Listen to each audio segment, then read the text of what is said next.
Bear down, Chicago Bears, with the implementation of a new kickoff rule and a new paradigm for the way that NFL kickoffs are going to be played. The Chicago Bears reached out and got an absolute burner of a wide receiver and return guy in Deandre Carter. And does that mean that Velus Jones Jr. is now on the outs with the Chicago Bears? Well, we're going to break that down. We're going to try to figure it out to the best of our ability and see if maybe we're on to something here. Now, if you like this type of content, you know what to do. Make sure you hit the like button, subscribe button, bell to be notified of future content, and let's kick it off. Let's talk about the signing. Deandre Carter has signed with the Chicago Bears. Now, terms have not been disclosed yet. I went to Spot Rack, which basically tracks salaries, stuff like that. Looks like he's around 1.5 million per year. Previous year, 1.135. So it seems to be pretty good in that range. So I'm assuming he was signed for under 2 million. And by the way, Velus Jones, 1.4 million is his salary. So it seems like it's basically a trade-off here. And I'm saying that as if Velus Jones is on the outs and is no longer on the team. That's not true. This is they're going to be competing for that job going into training camp. So the question is, is this an upgrade at the position? And I do think early on that this is. So doesn't come as a surprise to see Chicago go after Deandre Carter, especially with the NFL instituting a new kickoff rule that prioritizes returns. Last season, the Bears were ranked 14th in yards per kickoff return. Carter should help out the Bears' return game as he has a career average of 22.4 yards per kickoff return. The veteran wide receiver averaged 23.8 yards last season, better than the Bears. With the Raiders after a down 2022 campaign with the Chargers. The 5'8" wide receiver will likely compete with Velus Jones Jr. and Tyler Scott for kick returning duties in the Windy City. It will be one of the more intriguing battles in training camp to follow as Jones, drafted in the third round of the 2022 draft, is trying to make a case to stick on the 53-man roster. And it's getting difficult because when you look at Velus Jones, these are the things that you see. You see the big misses, you see the fumbles, you see the problems that he's had on the field, and they've been significant, and they've been a detriment to this team. So the question now becomes, what does this look like going forward? Well, Deandre Carter, if nothing else, at least represents somebody who might fumble the ball a little bit less and do just as good a job. Although they're both speedy, they're both very fast, but I do think that a lot of people have clamored for a while now that Velus Jones does not have what it takes to be a starting wide receiver in the NFL, surely, and he's serviceable potentially or possibly as a backup. However, his value comes from special teams. Well, if you can get another guy who's got more upside as a receiver, and you're dealing with your special team. So if he's got value in a certain position and he's an upgrade at the one that matters, then you got to go for him. So it is entirely possible that very shortly we're going to find out that we've seen the last of Velus Jones Jr. on the Chicago Bears. And look, the crowds were calling for it last year. So the fact that it's happening right now, and by the way, for the contract salary cap hit, we're only on the hook for 555, it looks like. So, yeah, 555. So we're only 555,000. So the Bears would save about $1 million, which is going to be the cost probably to bring in Deandre Carter to begin with. So it would be at least a fair trade-off to say that, Velus Jones Jr. probably seen the last of a Chicago Bears field, but we don't know. It's only a 53-man roster, and there's going to have to be some cuts made somewhere. And when you start to look at the wide receivers, how many are you going to need? You're going to need Keenan Allen. You're going to need DJ Moore. You're going to need Rome Odunze. But then as you go down the list, Velus Jones Jr. becomes the next guy after that, and we know that he's not that guy financially. So then you move on to Tyler Scott, and we know that Tyler Scott has some potential upside, and will get better than he was last year just by virtue of, again, getting acclimated to the NFL. So that puts him in a spot where, for value and sentiment and for an emergency, Tyler Scott might emerge as that guy. Then you have Nasimba Webster, Colin Johnson, Freddie Swain. Colin Johnson, obviously, practice squad guy. I don't see much coming out of that. Then you've got Dante Pettis, who's also out there. Dante Pettis has been a capable backup. Is he great? No. Peter LeBlanc is on the roster as well. And John Jackson, best friends of Caleb Williams. So I really think that Velus Jones Jr. is going to find himself on the outs in this in this situation. I don't see that there's any tremendous upside for the Bears to keep him around. So I think that this is going to happen. I think we're watching the end right now. So let's talk about the Bears' improvement over the year, and this is a matter of opinion over analytics. So the Bears have one positive assessment in their attempt to improve, and another one not so much, but the matter becomes more opinion than it is an analytical equation. The debate rages over whether or not the Bears have improved significantly, and do they have a chance of winning the NFC North and competing for the Super Bowl. They're different, there is no doubt, but much better they are as a team overall depends on who you're asking. Now, ESPN analytics writer Seth Walder says the look might be different, but their overall improvement is barely noticeable. Sports Illustrated, however, sees something entirely different.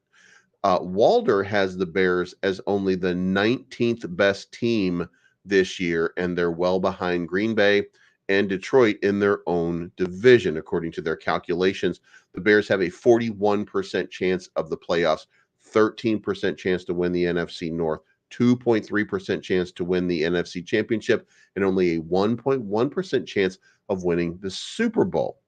The season projection is 8.6 wins to 8.4. In other words, they're about as close to a 500 team as it gets when you have a 17-game schedule. So while this is better than 7-10, it's barely a movement off of their last placed finish. Now, Sports Illustrated, on the other hand, they have a panel discussion of the league's most improved teams, and it's easy to assume it's the Bears because not only did one panelist say they are, but another one who named a different team did it only because those involved apparently weren't allowed to name the Bears twice.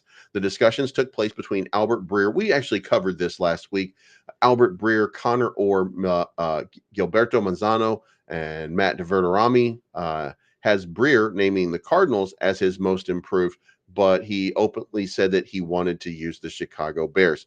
Verderami was the one that labeled the Bears number one. Breer mentioned liking what the Bears did, and Orr flat out says he would have named the Bears. So it looks like Connor Orr and Albert Breer were both looking at putting the Bears as the number one most improved team. So if you believe Caleb Williams is going to be a star immediately or in the near future, then Chicago is the obvious choice. Before detailing all of the offensive changes like Roma Dunze, Keenan Allen, Deandre Swift, and Gerald Everett. Now, look, I'm not trying to take a dump on ESPN. Disney's done plenty of that over the years. However, if you can say something like this and you can say to yourself, hey,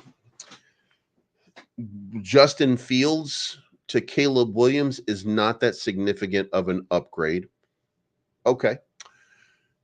But then you have to then go back to yourself and say, oh, yeah, and by the way, the move from Darnell Mooney to Keenan Allen is also not a significant upgrade. The move from Roma Dunze to Roma Dunze from Tyler Scott is not a significant upgrade.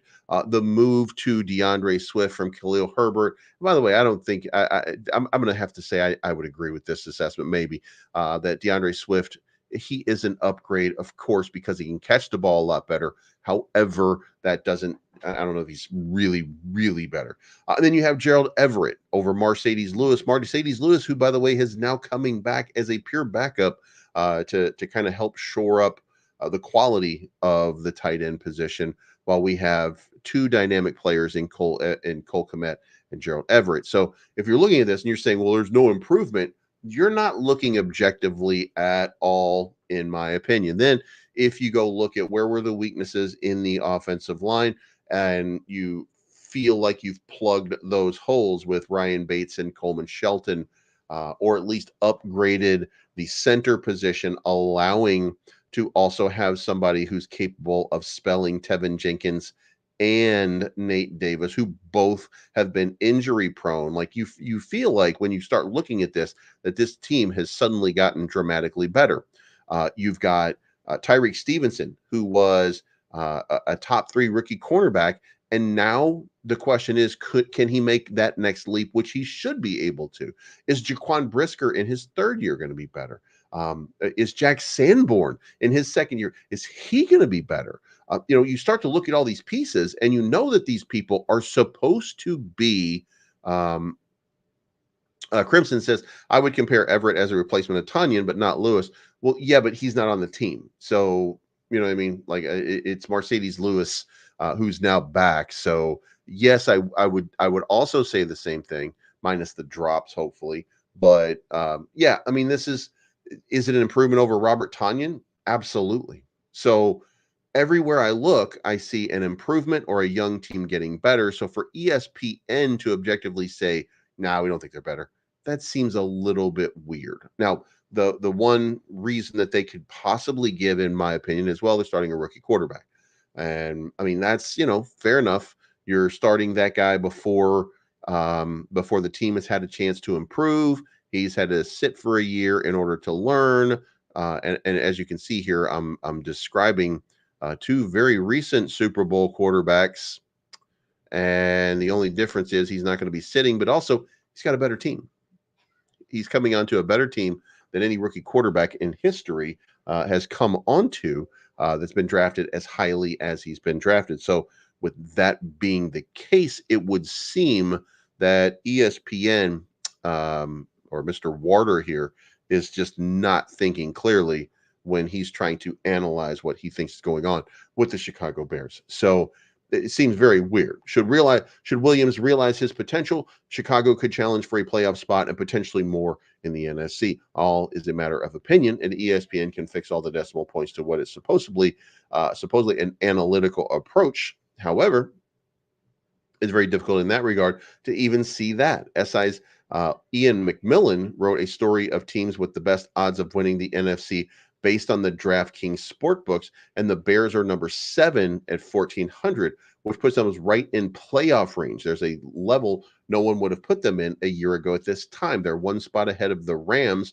but still behind the Packers and Lions in their own division. So we're looking at a team that overall looks like they're improved overall in betting lines, looks like a playoff contender. We have Chris Sims out here telling everybody why Caleb Williams is going to change this franchise, and he's a great quarterback analyst.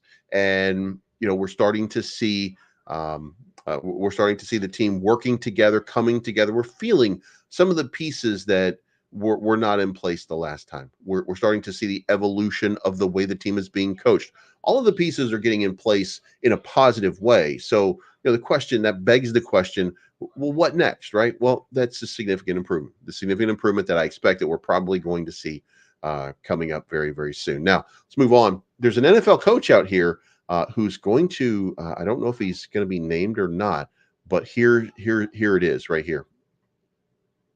And this, by the way, was to Albert Breer, who we just talked about. Developing a quarterback is not easy. Everybody has theories on how it should be done. Several people aren't sure if the Chicago Bears are taking the right approach. However, head coach Matt Eberflus didn't beat around the bush when spring practice opened last month. He made it clear that Williams is the Bears' starting quarterback. There would be no competition or attempt to sit him until he's had time to learn the NFL level. This method is too reckless for some. However, new Tennessee Titans head coach Brian Callahan has a different opinion. The former offensive coordinator knows a thing or two about developing quarterbacks. He had a hand in doing so for both Derek Carr and Joe Burrow, and he explained this to Albert Breer. In his mind, quarterbacks learn faster as a player and leader when they play immediately. I think you do a disservice to guys, particularly if you're drafting them and you make them compete for a job. Guys need to play. They need to be put in a position where they are the quarterback. There's something about that that matters to a team and a locker room. If you're going to do it, do it. It all sounds good. He should sit. That's not the reality. There we go. Of the NFL either. You're trying to take advantage of a young quarterback on a rookie contract. That the other part of it. There's something about being the quarterback and knowing when you walk into the building and walk onto the field, you know that you're the quarterback and you know that everyone around you knows that you're the quarterback. It allows you some freedom, especially when you're a young player. There's no growth unless you make mistakes. The problem is if you're competing for a job, you're not going to be willing to make mistakes you need to make in order to improve at a rapid rate. You're more worried about the perception of the mistake than actually learning from the mistake. I think that does guys a disservice, and I think it stunts growth when you have to be constantly worried about it. If I know I can make this throw, but it's going to be kind of hairy, and I probably shouldn't, but I'm going to do it anyway, maybe it takes a hell of a throw, but I can coach off that. Now, people love to act like sitting a quarterback is the only path to success in the NFL. Mahomes and Love did it. Aaron Rodgers did it. Tom Brady did it. However, those people conveniently ignored several examples of quarterbacks playing right away and finding success. Peyton Manning, Matt Ryan, Matthew Stafford, Andrew Luck, John Elway, Dan Marino, CJ Stroud.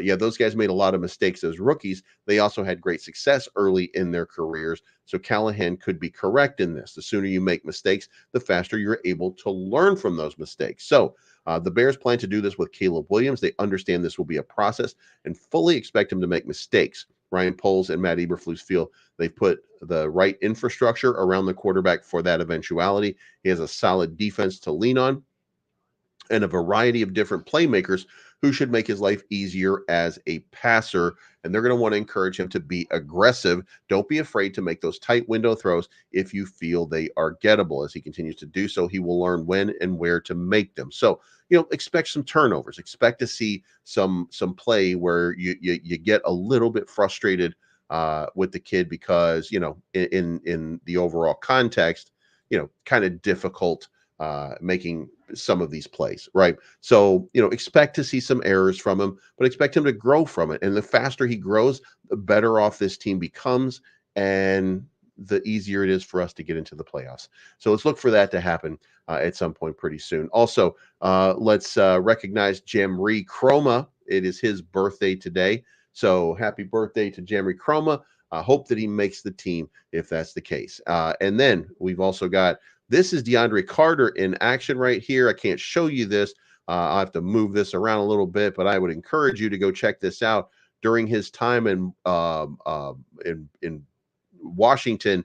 But you can see him with breakaway speed to make those plays. Also, if you remember, I'm going to go back in time here, and I know Crimson doesn't like it, but we're going to talk Justin Fields for just a second. Had the Chicago Bears stuck with Justin Fields as the quarterback, no matter what the result was this year, which was an inexpensive contract, next year he would have commanded at least $27 million. Well, now with a $55 million contract for Trevor Lawrence, that probably goes up to 30 to 35 million just to sign him for one more year. This is resetting the quarterback market right now. So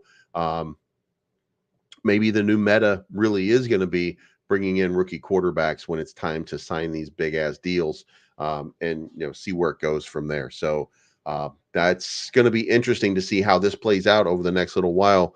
$55 million. Are you better than Trevor Lawrence? Well, then you're going to want to be paid better than Trevor Lawrence. So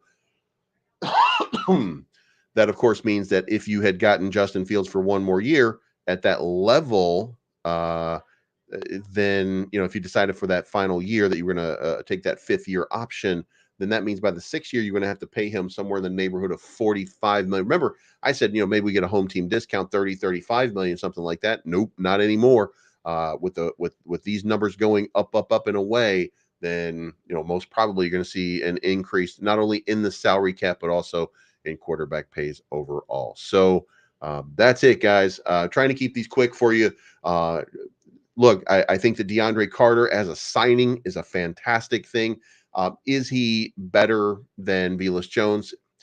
I don't think it matters. If he's an equal trade-off, it's a fresh start potentially for the team. Now, Ryan Poles is intrigued with his speed, especially with the new kickoffs. And if you have not seen the new kickoff structure, then I would encourage you to go check out one of those UFL games and to really watch and see how that plays out with the teams kind of they're facing one another and they're right on the other side of the field so that there's no gigantic collision. The person with all of the advantage is going to be the kick returner. So you're going to see a situation in which I think we're going to have a lot more dynamic plays coming forward on special teams.